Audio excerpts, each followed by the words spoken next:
Welcome back to Aussie Bucking. It's a rainy day. Good time to make bee boxes. A perfect day actually. Not much else to do.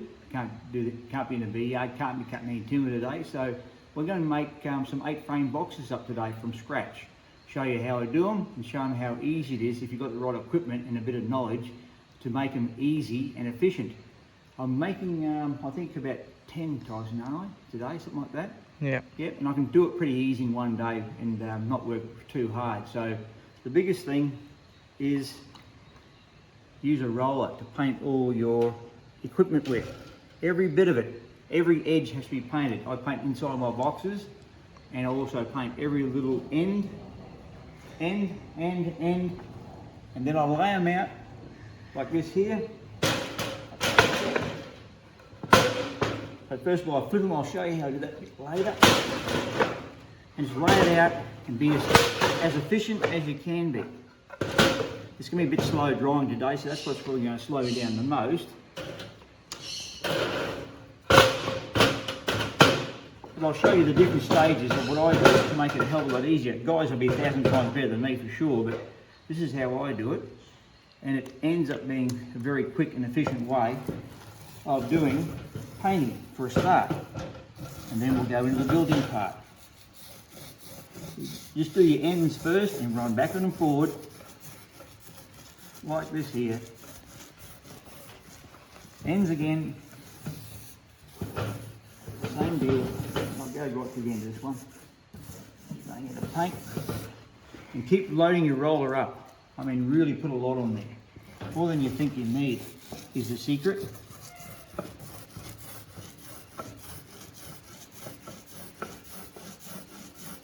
So I do 2 coats on mine with a good quality, you watched videos before, with a good quality paint, and just lay off. This is called laying off. The rubbish there, no it's not, it's paint.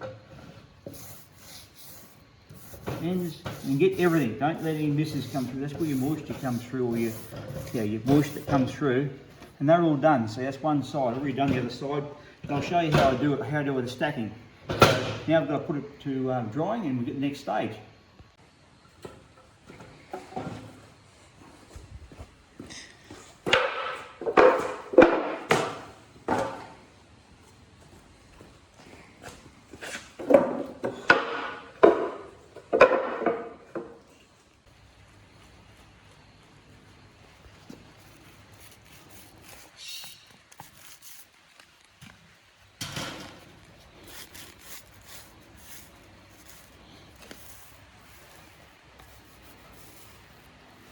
You can do 4 at a time, 8 at a time, whatever you want. You start with 4 at a time. I only got 4 left here, or 5 there, but there's a single one he's missed out in the last run. But if you just do what you can manage, you can do it like this. Then stack them up like that. Do your ends like that with a roller.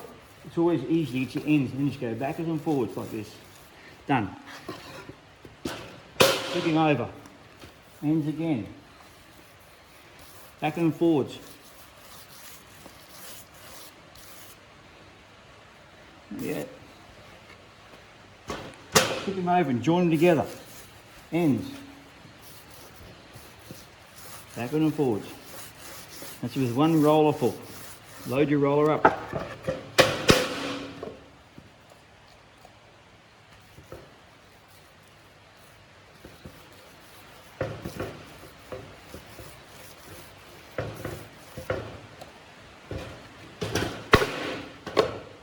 Same again. Backward and forwards.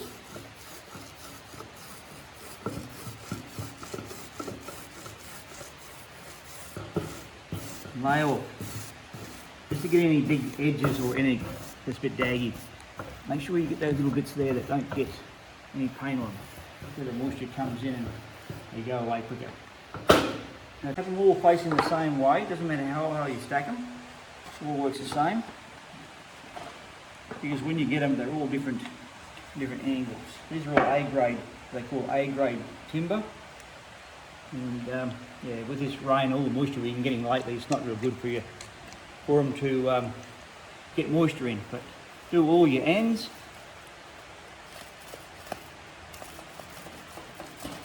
And I use this special table. The other side's worn out, so we flipped it over and put another bit of mesh on here, but this is what I use to do all my bee stuff on, when we're painting and just anything at all really, but mainly with the bee stuff I use this table for. How about that? Broken. Broken, is it? It's broken, yeah. Yes, been damaged there. Tyson's onto it. So just do all your ends all together. Obviously, if you're not fast enough, if it's drying too quick, it's a hot day, you want to reduce this down, otherwise it'll pick big edges and dry out too quick for you. But today with the moisture around, I can easily do this like this. So get all the paint you can onto your ends. Because by painting by brush, as a lot of people do, even if you're doing like a couple of them, it's very painful. It's still worthwhile getting a roller out. And just do this for them. On the ends here, you got to still you can use that end there to get the paint in, both of them, and push hard on the edges so you get it all in, and do your top.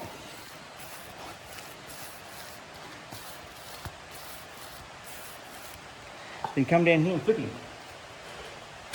He's ready to finish.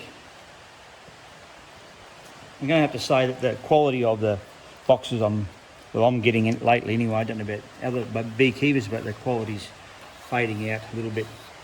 And this is one of it. I know it doesn't make a big difference, but it's just a bit rough there, you know what I mean? And you get variations in everything. On the sizing too is sometimes not real correct, and your boxes are out like 3 millimeters sometimes, which is a bit of a pain. Everything doesn't quite look as right as it should, and the gaps are a little bit wide. So over and over again, same deal. Get your ends in. Even white like that, that's what I do too.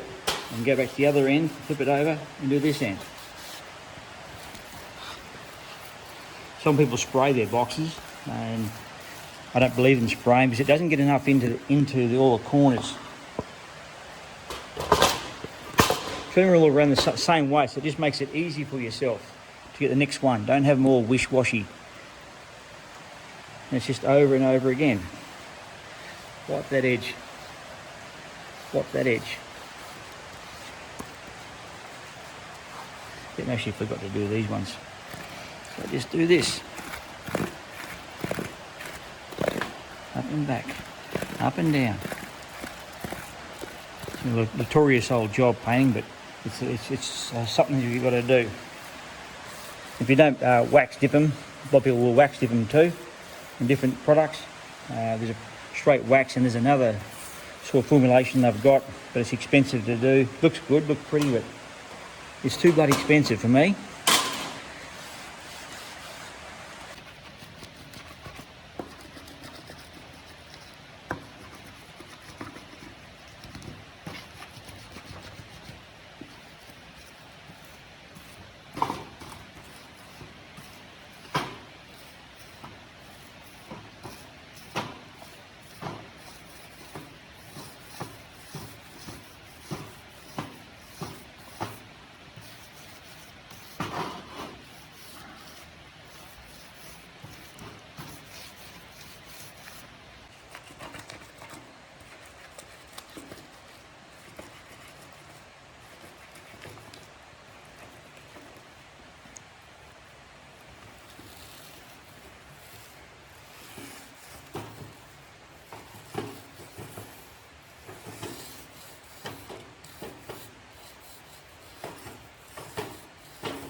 there.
These are your lids to be done. I do all surfaces.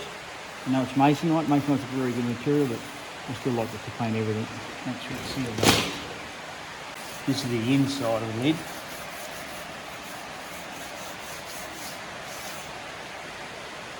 And it takes a bit of paint to get it right in there. So you've really got to pile it on.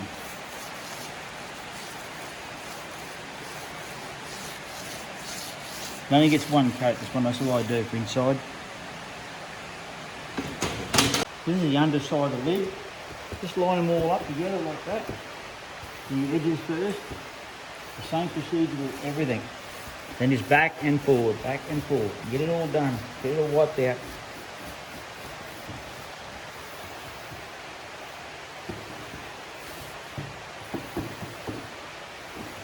Like this, more paint.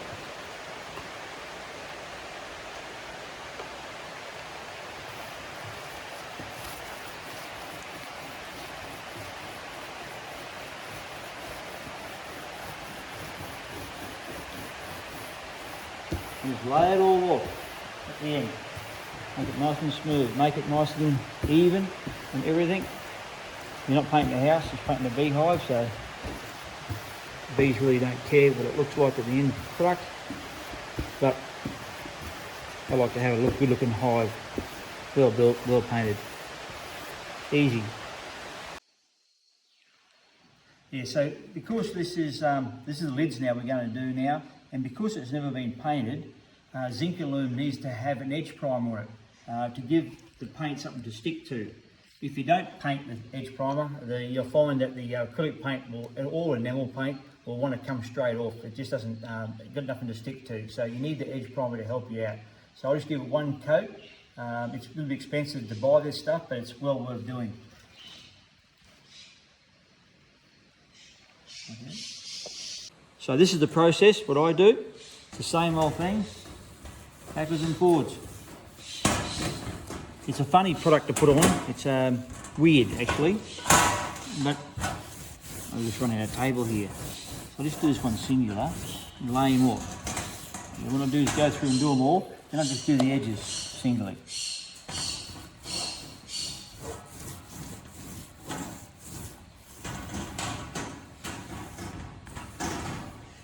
You don't want to do this in the sun too much or on a real hot day, or just in the sun, because it does go off real quick. And backwards and forwards again. Sacrifice this roller. It's not worthwhile cleaning these rollers out, so this is an old one. I've had it laying around for a while, but it's still good enough to do this sort of thing with. So if we want to start with a new roller sleeve, they're very cheap. That's done, that one there. That's all those ones are done. Now back down, a couple more down the end here.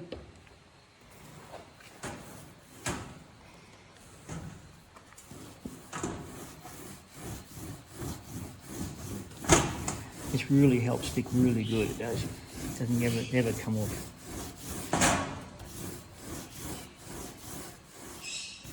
I'm done. Just go ahead and do the lid just with a dry roller sleeve I use. Keep flipping him.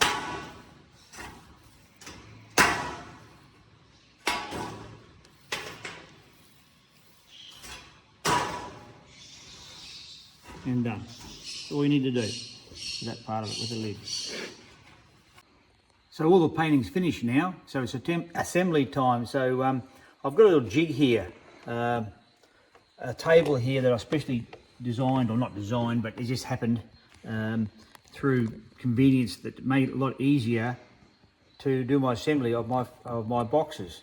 So I just got a little slot in here, holds the sides in like that. They sit there, and it's just on the edge of the table. So then I just glue. I always use liquid nails on my joints to make it strong as I possibly can. It's stronger than wood glue, so it only takes one tube to make, you know, half a dozen boxes or so. So it's well worth it. Push it all together and put your screws in. I've used 4 screws, the 40mm ones I use. Straight in.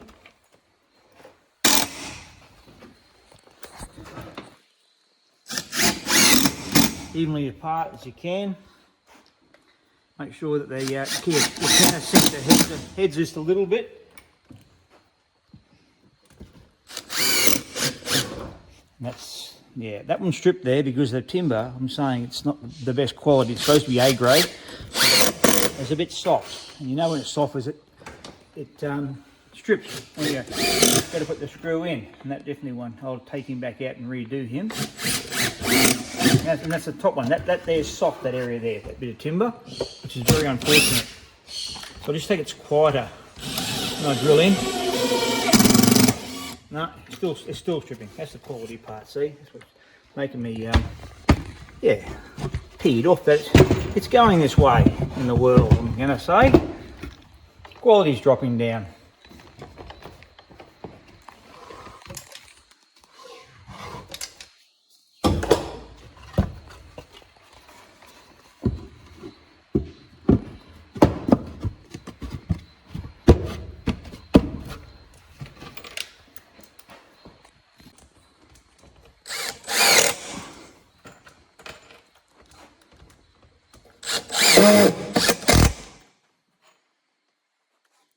One more side. Oops.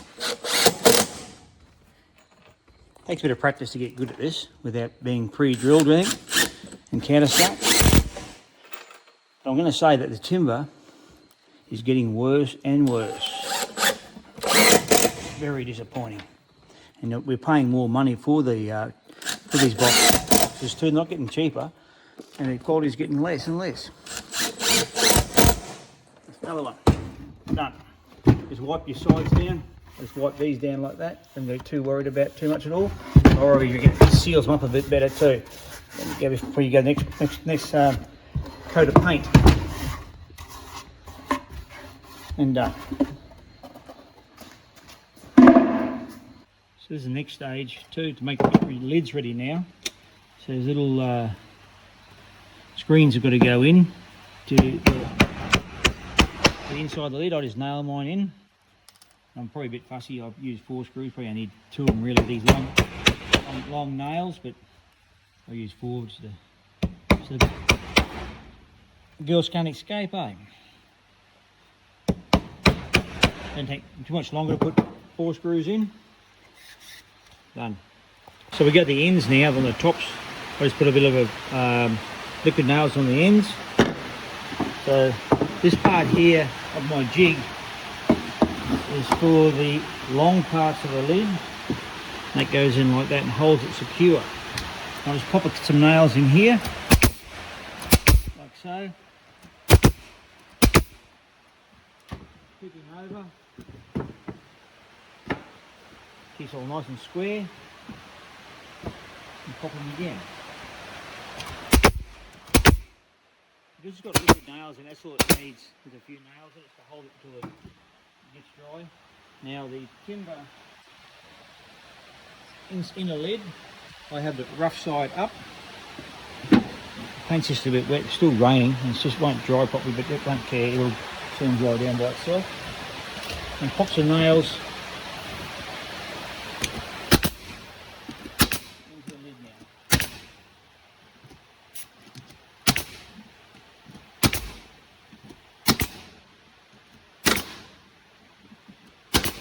and done. Then what I like to do is put Sikaflex on top. A bead of Sikaflex just to hold the lid on properly. So I just pop a few nails in the corners and just rely on the glue to hold onto it. This is all it needs. My lids don't come off. Thanks, Tyson. Make sure that these are out. Yep, hold that one. And they're out. Whoever makes the lids does a very good job of these lids, I'm going to say that. All I do then is just pop a nail in the corner here. One there. Flip it around.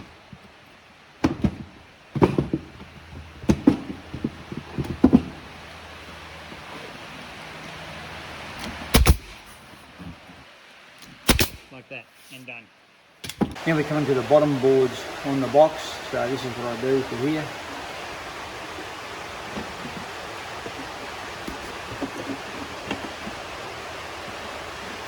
Obviously this is the front entrance here, to the backs. Put a couple of nails in.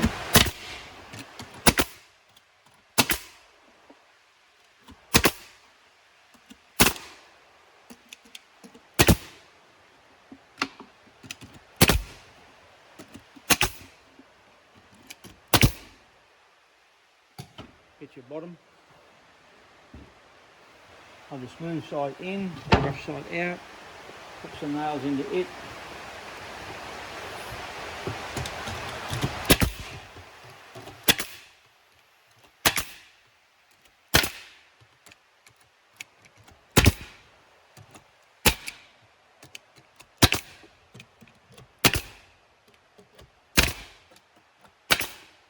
And that's it, the bottom. And there you go, there's his entrance there. Ready to go.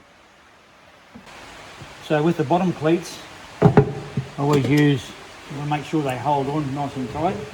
So just a bit of liquid nails on the bottom. I've changed my nails from, I think, 45s now to 38s, and they're a little bit short, so, but I've always done this, and this is the easiest way I find of doing it. Just get them set up so they're nice, and I get them flush with that there, so they're all the same on my stands. And I take a bit of attention with that part to make sure they're all nice and even. Then pop a couple of nails in, it only just goes in a couple of millimetres, but it's enough just to hold them in place. There's two there. There's two there. It's got a bit of a deadly trigger, this new one. It's a new one of mine. I borrowed my, well, I didn't borrow. If you take this nice and gentle, like that there, they don't fall off. But I screw mine through from the inside into the cleats with those 40mm screws. Pre-drill them first, but I borrowed, I didn't borrow, here we go again. A friend of mine borrowed my last pair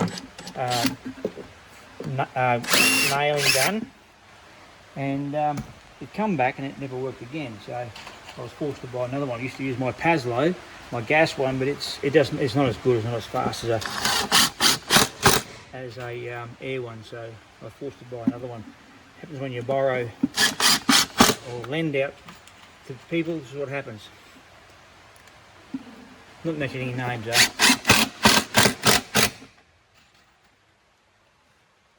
So, and my cleats never fall off if I do this, and nor should they. I just don't want them having to fall off at the wrong time. They're an important part of the hive.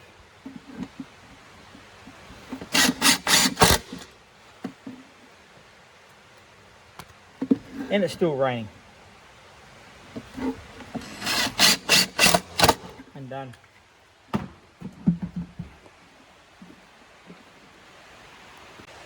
So with the, I putty all the holes that I drilled in the boxes to seal them all up properly. And I just use a Sally's putty to fill all the holes up with, any of the cracks that it's been split with, and all that. But I usually, because I don't do much of it, I don't do that hell of a lot of boxes really, compared to the professional guys. But I always put a bit of linseed oil on top of the putty, and just keeps it nice and soft instead of going hard. And put the skin across the top when you finish too, and flatten it down. Put the skin across the top, and then with a bit of linseed oil, and it stops it from going hard. So, but when you pull it out, it's very sticky, as you see there, rightio? And you get sticky in your hand, it all just binds to your hand. What you do is just get some, spack filler or any plaster at all, and spread it on the table or whatever like that, and just knead it all in until it comes nice and pliable like that. That's the secret to it. So I've just done all that and cleaned my hands up, ready to start some putty in now. I just wanted to show that little hint to anyone who's interested to get your putty all right for filling up all the holes or cracks. So with the filling of the holes, I'll just use a little broad knife like this here. So you might have noticed I've cut my finger here pretty bad, and I had a band-aid for a start on it. So I'm a bit this is a very important thumb to get doing this sort of thing and doing this sort of work anyway, but I'm a bit impaired right now. But what you do is just push like that. Push it in and wipe.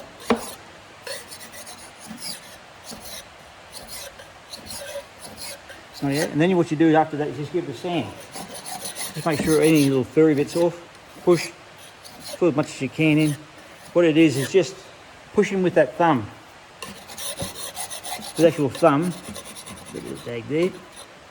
Don't worry that too much, it'll sand out. We're not painting the house, so just push in like that and wipe and back up again. With a bit of pressure. More pressure than you think actually. This is that one soft one here. This is a really bad bit of timber, this one here.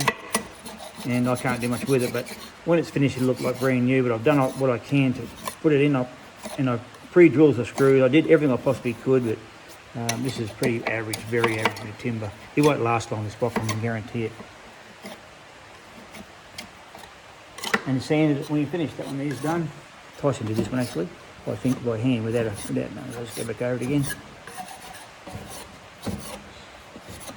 Make it nice and smooth. And the other side.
It's like that for a reason.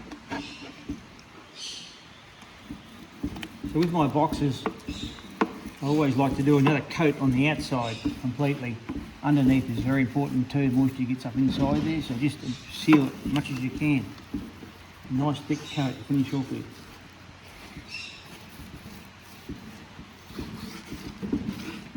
You can see how fast a roller is compared to a paintbrush. It's just about 10 times quicker, I believe. Get all the ends here nice, and any little gaps at all, I just try to fill it with paint. I'm going to do the sides while I'm here.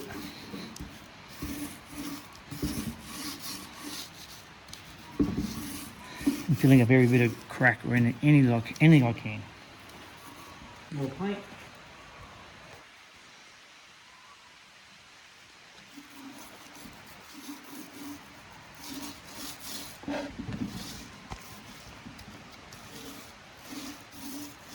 Now flip him over. It's been a terrible day for actually painting. Okay for building it, so I think I've got time to do it. But, terrible day for painting. It's been raining all day, hasn't stopped. So the moisture's up there. There's a bit of a bad one there, but it's not a house. There you go, one box ready to go.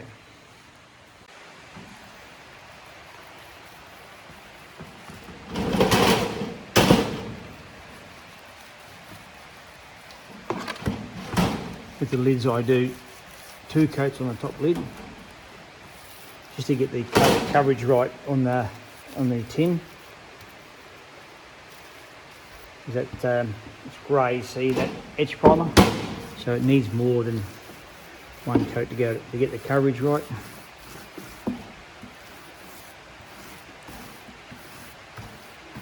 It's just as much painting as in building the boxes, I say. Yeah, so to hold the lids on, I use these little clips here. But I've got a little trick that my mentor showed me, Sean, years ago, on how to get it the same hole pattern every time, so that every time you want to change the lid out with another box, it always works with the same clip. So I'll just show you how to do that.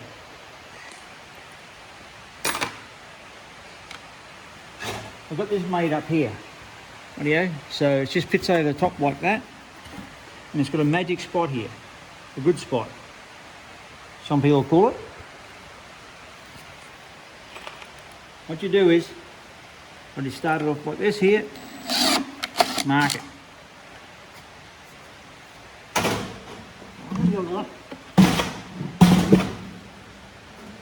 Save changing over bits at all, so I use a star to finish off with.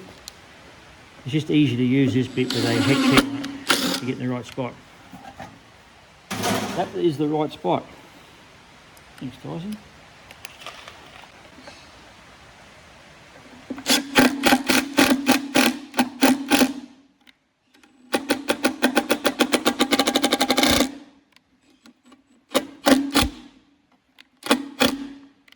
There's a too tight and a too soft sort of thing, if you want to say that. So there's just the right, so just got a little tension on it all the time, doesn't flap in the breeze, and it's easy to use. We do both sides like that.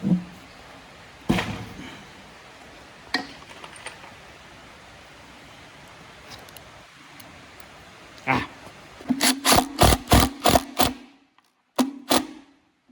Put your lid on.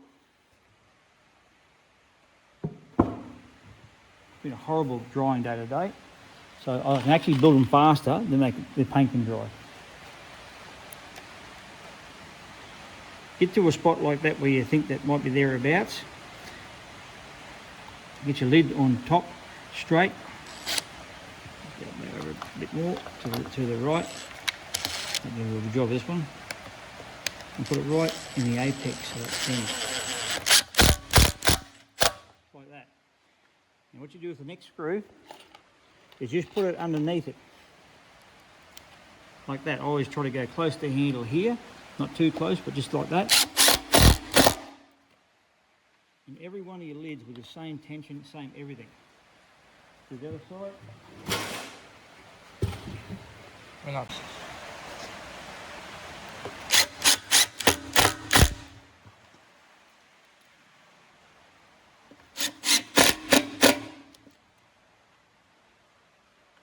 And done.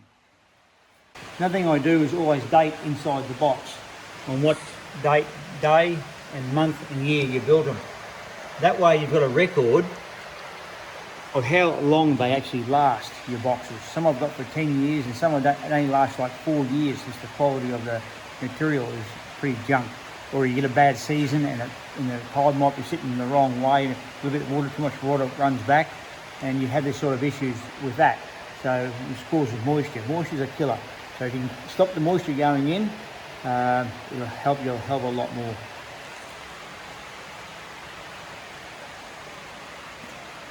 So just to finish with, I've done some calculations, and it's taken Tyson and I. Tyson's helped a little bit, but mainly I did probably 90% of the work, but Tyson did help here and there.